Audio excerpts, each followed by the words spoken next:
Mickey Arthur ने एक जगह पे एक मीडिया चैनल पे कहीं बैठ के बात की है कि जी उनके साथ गलत हुआ है। बाकी बिल्कुल मैं 100% मिकी ऑर्थर के साथ हूँ। 100% गलत हुआ।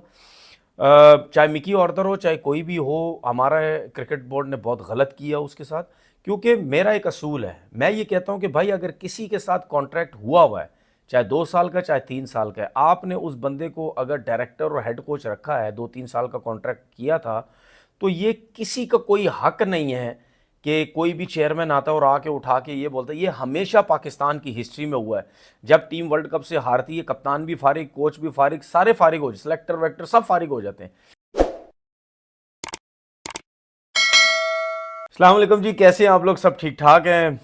कल जो है इंडिया ने टेस्ट मैच जीत लिया और आई थिंक मुझे उस टाइम हैरानगी हुई जब इंडिया की टीम पहला टेस्ट मैच इंग्लैंड से हारी थी। और मुझे उम्मीद नहीं थी कि इंडिया की टीम पहला टेस्ट मैच हार जाएगी, क्योंकि उसकी वजह यह है कि सबसे ज़्यादा प्लस पॉइंट जो इंडिया की बॉलर्स को होता है, स्पिनर्स को, उनकी जो अपनी पिचेस की कंडीशंस होती हैं उस वजह से होता है। लेकिन आई थिंक वो जो मैच जीता गया, वो जो ऑली पॉप ने 196 रन्स की जो इनिंग खेल गई, मेरे ख्याल में जिस तरह मैंने पहले बोला था कि ये इनिंग 300 रन्स की है, उसकी वजह से जो टोटल था वो इंडिया को, टीम को जो मिला, 200-250 रन्स का जो टोटल मिला, उसमें आपको पता है कि सेकंड बैटिंग जब आप कर रहे होते हैं, चौथी बैटिंग जब कर रहे होते हैं, उस टाइम जो रन करना या मैच सेव करना, जो टोटल मिलता है उसको अचीव करना, मेरे ख्याल में बहुत मुश्किल हो जाता है, क्योंकि बॉल बहुत ज़्यादा ब्रेक लो सब कुछ रहता है। लेकिन उसके बाद जो कमबैक किया है इंडिया ने अपनी कंडीशंस में, उसका भी जो कमबैक, जो सेकंड टेस्ट मैच हुआ उसकी जो मैं बात करता हूँ, वो भी उसी वजह से हुआ कि 390, आई थिंक 396 पे इंडिया की पहली इनिंग आउट हुई, जिसमें से 209 रन जायसवाल ने किए। उसके अलावा कोई प्लेयर रन नहीं कर सका। अगर आप ये सोचें कि जायसवाल भी 209 रन नहीं करता, तो फिर इंडिया की टीम का जो है वो क्या टोटल होना था। उसके बाद जिस तरह इंग्लैंड की टीम 253 पे आउट हो गई, और आपने हमेशा देखा दोनों इनिंग्स के अंदर इंग्लैंड को, पहली इनिंग देखें और सेकंड इनिंग देखें, हमेशा उन्होंने ओपनिंग स्टैंड बहुत तेज खेलने की कोशिश की। फर्स्ट फर्स्ट इनिंग में 114 पे 2 आउट थे इंग्लैंड के, ठीक है ना। लेकिन उसके बाद आके जिस तरह बुमराह ने बॉलिंग की है, आई थिंक आउटस्टैंडिंग बॉलिंग की, रिवर्स स्विंग बड़ी ज़बरदस्त की, विद इन स्टंप बॉलिंग की। देखिए वर्ल्ड कप से मैं कह रहा हूँ कि बुमराह ने जिस तरीके से या शामी ने जिस तरीके से वर्ल्ड कप में बॉलिंग करनी शुरू की, आई थिंक उनको एक तो अपनी कंडीशन है, उसके बाद उनको लगता है कि बहुत अच्छे तरीके से एक चीज़ समझ लग गई है कि इंटरनेशनल क्रिकेट में आप थोड़ा सा गुड लेंथ पे बॉल रखें, पीछे रखें, मुंह पे बॉल मत करें। बॉल सीम होगा, उसमें प्रॉब्लम्स हो सकती हैं, और उसमें होती भी हैं प्रॉब्लम्स बैट्समैन को, चाहे किसी भी फॉर्मेट की क्रिकेट खेल रहे हो। तो बुमराह की वजह से इंग्लैंड की टीम 253 पे आउट हुई। आई थिंक 141 की लीड ली गई। उसके बाद इंडिया जो 141 की लीड तो थी, लेकिन अगर सेकेंड इनिंग में देखा जाए तो इंडिया तो 255 पे ऑल आउट हो गया।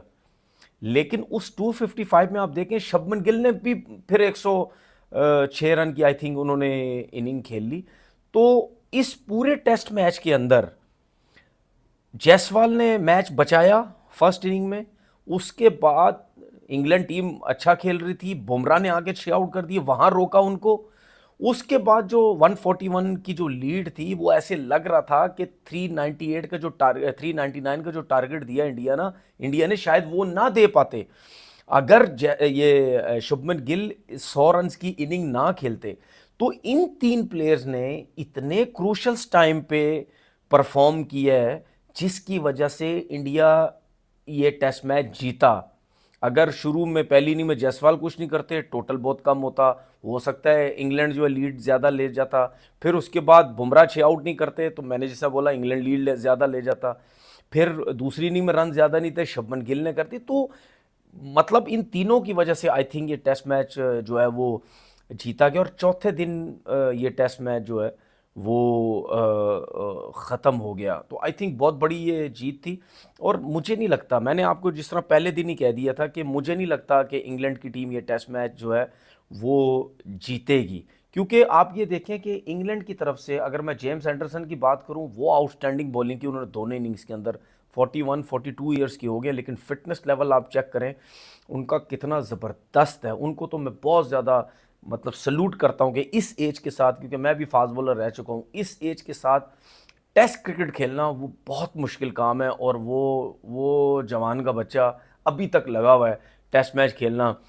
बशीर की शोएब बशीर जो है उनकी बात करता हूँ, अच्छे बॉलर हैं लेकिन थोड़ा सा भी सीखना चाहिए, अभी उस लेवल के मुझे लगते नहीं है। रेहान अहमद की बात करता हूँ, बहुत अच्छी बॉलर हैं लेकिन बहुत वेवर्ड हो जाते हैं, बहुत एक्स्ट्रा रन देने लग जाते हैं, पीछे बहुत करते हैं, मुंह पे बहुत बहुत ज़्यादा बॉल करने लग जाते हैं। जो हार्टली है वो आई थिंक वो मुझे बड़े मेच्योर और बड़े ज़बरदस्त एक बॉलर लगे हैं, और उन्होंने इस टेस्ट मैच में परफॉर्म भी बड़ा जो है वो अच्छा किया। इंग्लैंड की तरफ से सिर्फ वाहिद प्लेयर ऐसा था, वो था जैक क्रॉली, जिन्होंने दोनों इनिंग में 70 रन की कुछ इनिंग खेली, 70+ की। उसके अलावा कोई लड़का अच्छी इनिंग्स नहीं खेल सका। उसकी वजह देखें, उसकी वजह है, उसकी सबसे बड़ी वजह यह है, देखें इन पिचेस के ऊपर आपको टेक्निकली तगड़ा प्लेयर होना बहुत ज़रूरी है अगर आपने बड़े रन्स कर रहे हैं। इनके पास सिर्फ जो रूट के अलावा कोई ऐसा प्लेयर नहीं है। जैक क्रॉली है, देखें वो रन्स करता है। बेन टकेट तेज़ खेलता है, रिवर्स स्विप, सीधे स्विप, सब कुछ मारता है। जॉनी बेस्टो का भी यही हाल है, बेन स्टोक का भी यही हाल है। पहली इनिंग में बेन स्टोक ने कुछ रन्स किए। मतलब ये है कि ऐसी विकेट पे ऐसा प्लेयर जो मुकम्मल प्लेयर जो होता है वही कुछ जो है वो कर सकता है। खैर अब दो मैच हो गए हैं, 3 मैचेस बाकी हैं। मुझे नहीं लगता कि इंडिया की टीम जो है अगले 3 टेस्ट मैच में भी इतनी आसानी से इंग्लैंड को जीतने देगी। ये तो बात कर ली, उसके बाद बात करते हैं ज़रा मिकी ऑर्थर की। मिकी ऑर्थर ने एक जगह पे एक मीडिया चैनल पे कहीं बैठ के बात की है कि जी उनके साथ गलत हुआ है। बाकी बिल्कुल मैं 100% मिकी ऑर्थर के साथ हूँ, 100% गलत हुआ। चाहे मिकी ऑर्थर हो चाहे कोई भी हो, हमारा क्रिकेट बोर्ड ने बहुत गलत किया उसके साथ। क्योंकि मेरा एक असूल है, मैं ये कहता हूँ कि भाई अगर किसी के साथ कॉन्ट्रैक्ट हुआ है, चाहे 2 साल का चाहे 3 साल का है, आपने उस बंदे को अगर डायरेक्टर और हेड कोच रखा है, 2-3 साल का कॉन्ट्रैक्ट किया था, तो ये किसी का कोई हक नहीं है कि कोई भी चेयरमैन आता है और आके उठा के ये बोलता है। ये हमेशा पाकिस्तान की हिस्ट्री में हुआ है, जब टीम वर्ल्ड कप से हारती है कप्तान भी फारिग, कोच भी फारिग, सारे फारिग हो जाते, सेलेक्टर वेक्टर सब फारिग हो जाते हैं। ये क्योंकि यहाँ पे कोई रूल नहीं है ना, कोई कोई रूल्स है ही नहीं। मतलब वो जो कॉन्ट्रैक्ट होता है उसकी थकी हुई वैल्यू है, उसकी कोई औकात ही नहीं है जो दो लोगों के बीच में कॉन्ट्रैक्ट होता है। यहाँ पे तो देखिए, अगर मैं किसी के साथ कॉन्ट्रैक्ट करूँ या कोई बंदा भी करे, वो कॉन्ट्रैक्ट करने के बाद, अब मुझे एक चीज़ बताओ, जब हम किसी के साथ एग्रीमेंट करने के लिए जाते हैं हम क्या कहते हैं कि भाई एग्रीमेंट बहुत ज़रूरी है, उसके बगैर फ़ायदा कोई नहीं है, बात अभी तय ही नहीं हुई। तो एग्रीमेंट की एक वैल्यू हो ना, लेकिन जब आप एग्रीमेंट की खिलाफ वर्जी करते हैं तो वहाँ कहाँ जाता है एग्रीमेंट? फिर वहाँ भी तो एग्रीमेंट को सामने रखो ना। जब वो जब ये निकालने की बात आती तो एग्रीमेंट की कोई औकात ही नहीं है, क्योंकि यहाँ जाके कोई बात ही नहीं कर सकता, क्योंकि फ़ायदा ही कोई नहीं है। जो पावरफुल होता है उसकी तरफ लोग हो जाते हैं, चाहे वो गलत है चाहे वो सही है। यहाँ पे 100% सही था। और ये भी उसने बोला कि भाई मैं यहाँ आया, मैं पाकिस्तान के लिए कुछ करना चाह रहा था, ठीक है, मेरा कॉन्ट्रैक्ट भी था, लेकिन इन्होंने मुझे हटाने की कोशिश की, रिज़ाइन करने की कोशिश की। उसके चक्कर में बाबर आजम भी जो है वो हट गए। तो बिल्कुल 100% मैं एग्री करता हूँ, बिल्कुल 100% सही बात हुई। उसके बाद आप देख लें जो बेड़ा गर्क किया इस क्रिकेट बोर्ड ने आके, जिनको डायरेक्टर लगाया, जिनको हेड कोच लगाया, जिनको सेलेक्टर्स लगाया, बर्बाद करके रख दिया उन्होंने इस चीज़ को। कोई पूछने वाला यहाँ नहीं है। तो भाई इसीलिए आपके जो मुल्क के अंदर है, जो ओवरसीज़ फॉरेनर जो कोचेज़ होते हैं वो क्यों नहीं आते? क्योंकि उनको बताया भी जाता है, उनको शिकायतें भी लगाई जाती होंगी कि भाई इधर मत जाना, ऑफर आ रही, यहाँ 2 टके की औकात रह जाएगी आपकी, क्योंकि इतनी अच्छी वैल्यू दुनिया में बनी हुई है, यहाँ 2 टके की नहीं रहोगे। इसीलिए क्या बोलते हैं, अच्छे कोचेज़ आपको नहीं मिलते। और आप हमेशा देख लेना, पाकिस्तान के लोग लाए जाते हैं जिनको बिल्कुल एक्सपीरियंस नहीं होता, और फॉरेनर वो लाए जाते हैं जिनको बिल्कुल कोई टीम्स घास भी नहीं डालती, वो पाकिस्तान में आके उनको नौकरी मिल जाती है। बुमराह की बात करता हूँ, स्पेशली बुमराह ने जो बात की, ऑली पॉप ने जो इस टेस्ट मैच में यॉर्कर किया, उनको क्या आउटस्टैंडिंग यॉर्कर था, मज़ा आ गया वो देख के। उन्होंने क्या बोला कि जी मैं टेप बॉल क्रिकेट खेलता था, और ये बिल्कुल सही बात है। जो लड़का, हम भी सारी ज़िंदगी टेप बॉल खेले, फिर पाकिस्तान खेले या फर्स्ट क्लास क्रिकेट खेले, जो भी टेप बॉल खेलता है उसकी यॉर्कर्स बहुत अच्छी होंगी, क्योंकि टेप बॉल क्रिकेट में चलती ही यॉर्कर। आपकी कमर बड़ी अच्छी लगती है, आपका फर्मा बड़ा आला सेट हुआ हुआ होता है कि यार इस जगह पे बॉल करूँगा, आपका यॉर्कर जाएगा।